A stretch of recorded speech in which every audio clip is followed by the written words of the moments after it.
Welcome back, everyone. I'm Sophie, and I'm here with Leo, as always. It feels good to be back, doesn't it? Sitting here, warm tea in my hands, talking about real life again. Hi, everyone. Yeah, it really does. I always feel calm when we start recording, like we're just talking in a quiet room and people are listening from their own little corners of the world. Exactly! Today's topic feels very close to my heart. We're talking about risk-taking versus playing safe. And honestly, this is something I think about almost every day. Same here. It's one of those topics that sounds simple, but when you really think about it, it's emotional. It's about fear, comfort, dreams, and sometimes regret. Yeah, I remember lying in bed late at night, asking myself, should I try something new or should I stay where I am? That question can feel heavy. And sometimes there's no clear answer. What feels safe today can feel like a cage tomorrow, and what feels risky can feel exciting and scary at the same time. That mix of feelings is exactly why we wanted to talk about this. Not to tell you what to do, but to share our own stories. So if you're listening while driving, walking, or just resting, we hope this feels like a friendly talk. And if this conversation touches something inside you, don't forget to like the video and subscribe to the channel. It really helps us keep going. All right, let's get into it. After we decided on this topic, I started thinking about my first real job. On paper, it was perfect. Good salary, stable hours, nice people. My family was proud of me. Everyone said, "You're lucky. Don't risk this." And I believed them. I told myself that being safe was the smart choice. I know that feeling so well. When other people say you're lucky, it's hard to say, actually, I'm not happy. It almost feels ungrateful. Exactly. Every morning I put on my work clothes and smiled. But inside, something felt quiet. Too quiet. Like a part of me was slowly falling asleep. That's such a strong feeling. For me, playing safe often feels like turning the volume down on life. Nothing is wrong, but nothing is really alive either. Yeah, I remember sitting at my desk one day, looking at my computer screen and thinking, is this it? I wasn't sad, but I wasn't excited. I felt stuck between comfort and boredom. Did you feel scared to admit that to yourself? Very scared, because once you admit it, you can't ignore it anymore. Then you have to choose, and choosing means risk. That's the hard part. Risk feels like jumping into cold water. You don't know how deep it is. You don't know how it will feel after. And people around you don't always help. Some friends said, just be patient. Others said, dreams don't pay the bills. I understood them, but their words made my fear stronger. I think many of us grow up learning that safe is good and risky is bad. We're taught to avoid mistakes, to not fall, to not fail. Yes, failure feels like a bad word, like something to hide. But the strange thing is, I felt like I was already failing myself by staying. That's such an honest thing to say. Sometimes playing safe can feel like a slow kind of failure. Not loud, not dramatic, but quiet and heavy. I started asking myself small questions. Not big, life-changing ones, just small ones. Like, do I look forward to tomorrow? Most days, the answer was no. When I asked myself that question, I felt guilty. I thought, other people have it worse. Who am I to want more? Same here. But wanting more doesn't mean you're ungrateful. It just means you're human. I wish someone told me that earlier. I stayed in my safe space for years because I thought comfort was the same as happiness. And was it? No, it was easier, yes, but it wasn't fuller. I felt like my days were copies of each other. That's how it felt for me too. Then one day, a friend quit his job to start something new. I thought he was crazy, but I also felt jealous. That jealousy is interesting. It often shows us what we secretly want. Exactly. I realized I wasn't jealous of his success. I was jealous of his courage. Courage doesn't mean not being afraid. It means moving even when you are afraid. And that's where I was stuck. I wanted movement, but I was holding on to safety like a life jacket. I think many listeners are nodding right now. That feeling of holding on, even when your arms are tired. Yeah, and the question becomes, how long can you hold on before you let go, or before you lose yourself? That's a powerful question, and not an easy one to answer. No, it isn't, but it was the beginning for me. Just asking it changed something inside. Sometimes the first risk isn't quitting or changing everything. Sometimes it's just being honest with yourself. I agree. That honesty can be scary, but it's also freeing. And once that door opens, it's hard to close it again. Very true. After that, I couldn't stop thinking about what life could feel like if I took a step, even a small one. And that's where the real inner conflict starts. The heart says one thing, the mind says another. And both feel right. I remember those nights when my mind wouldn't stop talking.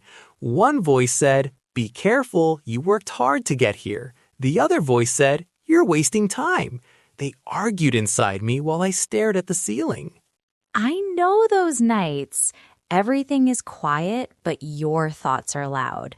For me, it felt like standing at a door and not knowing what was behind it. Staying felt heavy, but opening the door felt dangerous. Yes, and during the day, I acted normal. I laughed at jokes at work, answered emails, joined meetings, but inside, I felt like I was pretending. That pretending is exhausting. You don't notice it at first, but over time, it takes energy from everything else. Even small joys feel smaller. Exactly. I stopped enjoying things I used to love. After work, I would go home and just sit. Not sad, just empty. Did you talk to anyone about it? At first, no. I was afraid people would think I was weak or ungrateful. When I finally told my brother, he said, "Why would you risk a stable life?" He meant well, but it hurt. When people don't understand, it can make you doubt yourself even more. You start thinking, maybe I'm the problem. I thought that many times. I tried to fix it by being more positive. I told myself to be thankful, but the feeling didn't go away. Because some feelings aren't solved by positive thinking. They're messages. That's true, but listening to them means changing something, and change is scary. For me, fear showed up in my body. Tight chest, restless sleep, short breaths. My life looked fine, but my body knew something was wrong. That's such an important point. We often ignore our bodies. I had headaches all the time. I thought it was stress, but maybe it was silence inside me screaming. Wow, that's a strong way to say it. Silence screaming. I felt that too, like I was slowly shrinking. Did you ever try to imagine your future if nothing changed? Yes, and that scared me more than risk. I imagined myself 10 years later doing the same thing, telling the same stories. That image made me feel cold.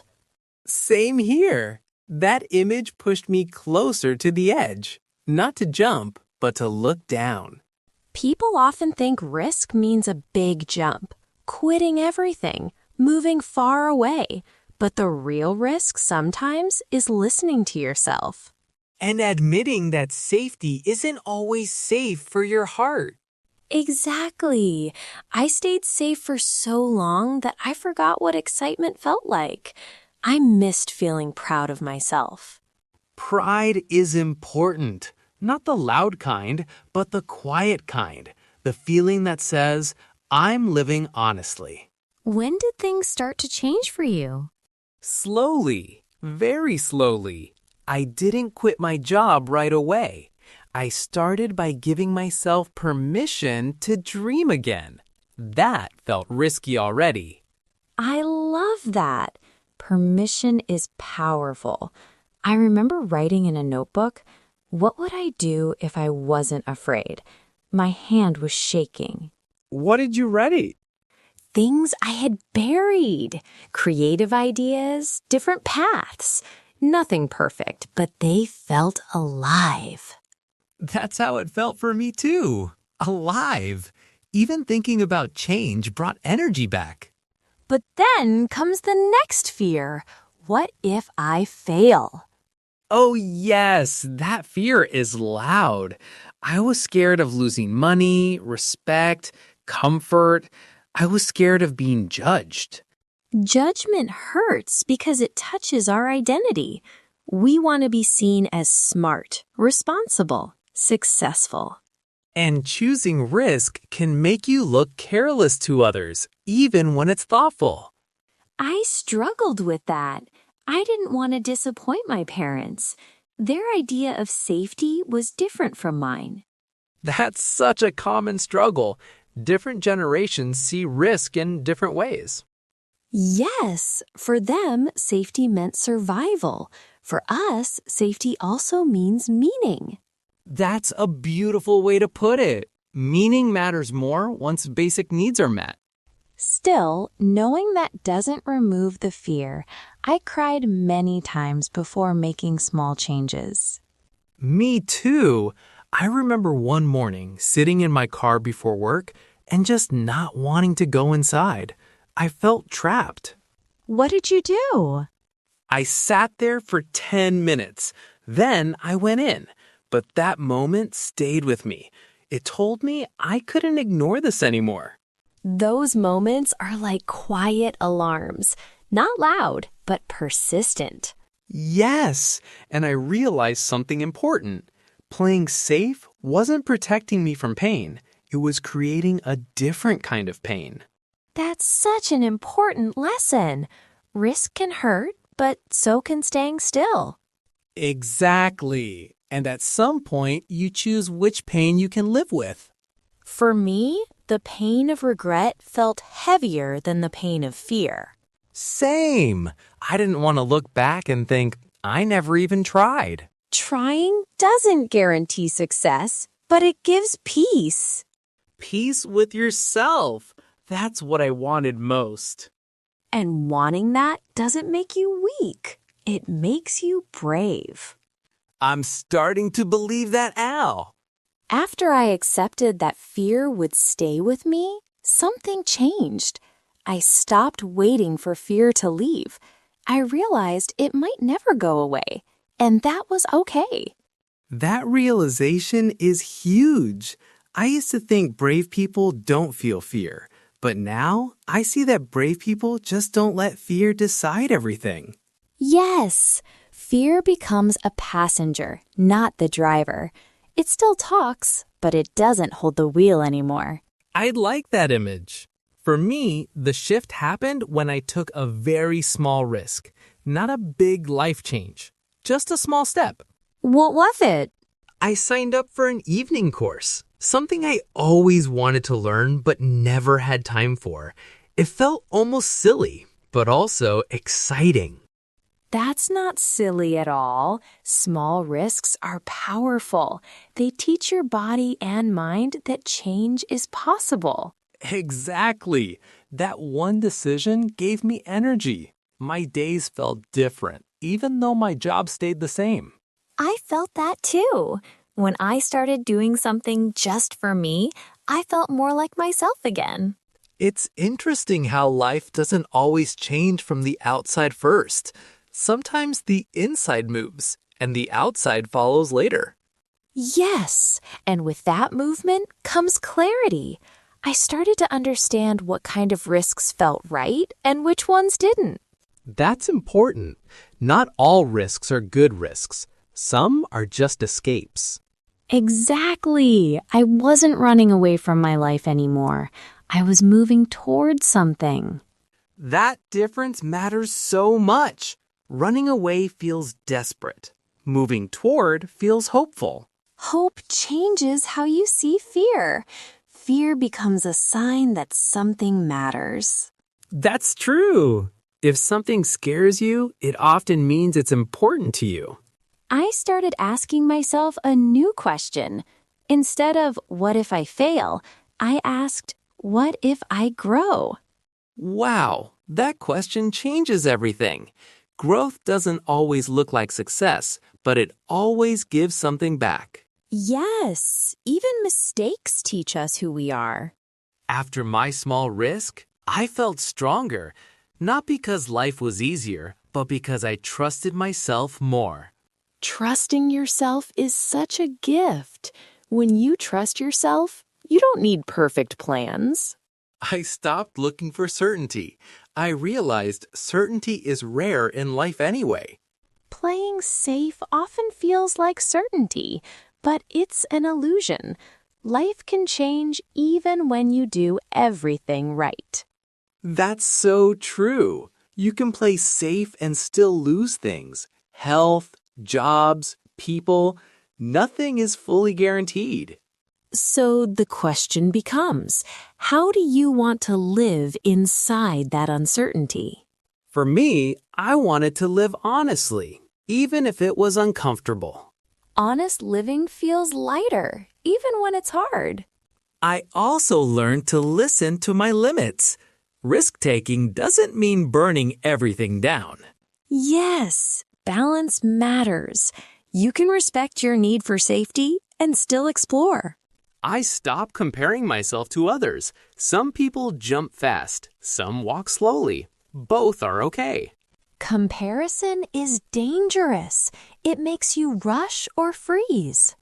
When I moved at my own pace, I felt calmer. The fear didn't disappear, but it softened. That softness is important. It means you're not fighting yourself anymore. Exactly. I was no longer in a war inside my own mind. That inner peace changes relationships too. I became more patient, more open. Same here. When I stopped feeling trapped, I stopped being angry. That's such a deep connection. Feeling trapped often turns into anger or sadness. Yes, freedom, even small freedom, heals a lot. Do you think playing safe has a place in life? I do. Safety is important. Rest is important. Not every moment is for risk. I agree. Playing safe can be loving, especially when you're tired or healing. The problem is when safe becomes a cage instead of a shelter. That's a perfect way to say it. A shelter protects you. A cage limits you. Learning the difference takes time and honesty. And kindness toward yourself. Yes, we're often too hard on ourselves. We expect clear answers and fast decisions. But life doesn't work that way. It moves in seasons. Some seasons are for holding on. Some are for letting go. And some are for quietly preparing, even when nothing changes on the outside. Those quiet seasons matter a lot. They build courage slowly, like roots growing under the ground. You don't see them, but they're there. And one day you're ready to move again. Without running. Just choosing with a calm heart. I think that calm heart is something many people are looking for. Not excitement all the time, not big success stories, just that quiet feeling that says, I'm okay with my choices. Yes, and that feeling doesn't come from always winning. It comes from being honest with yourself, even when it's uncomfortable. When I finally took a bigger step, I was surprised. It wasn't joy that came first. It was relief. Relief is such an honest emotion. I felt that too, like putting down a heavy bag I didn't know I was carrying. Exactly. I didn't suddenly feel brave or confident. I just felt lighter, like I could breathe again. That breathing space is important.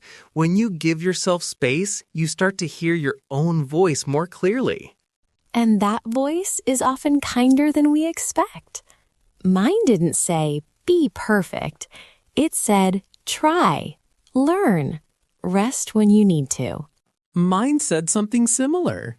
You don't need to know everything. Just take the next right step. I love that. The next right step. Not the whole plan, just the next one. That idea helped me stop feeling overwhelmed. Life stopped feeling like a test I could fail. Playing safe often feels like avoiding failure, but it can also mean avoiding life. And risk-taking doesn't mean chasing danger. It means choosing aliveness. I think many people confuse risk with chaos, but real risk can be thoughtful, slow, and gentle. Yes, some of the bravest choices look very quiet from the outside. Like saying no to something that drains you, or saying yes to something small that lights you up. Or trusting yourself when others don't fully understand. That one is hard. When people question your choices, it can reopen old fears. It can, but over time, I learned something. People see life through their own fears. That's so true. Their advice often says more about them than about you. Once I understood that, I stopped needing everyone's approval. Approval feels good, but it's not a strong foundation. No, self-respect is stronger. And self-respect grows when you keep promises to yourself, even small ones.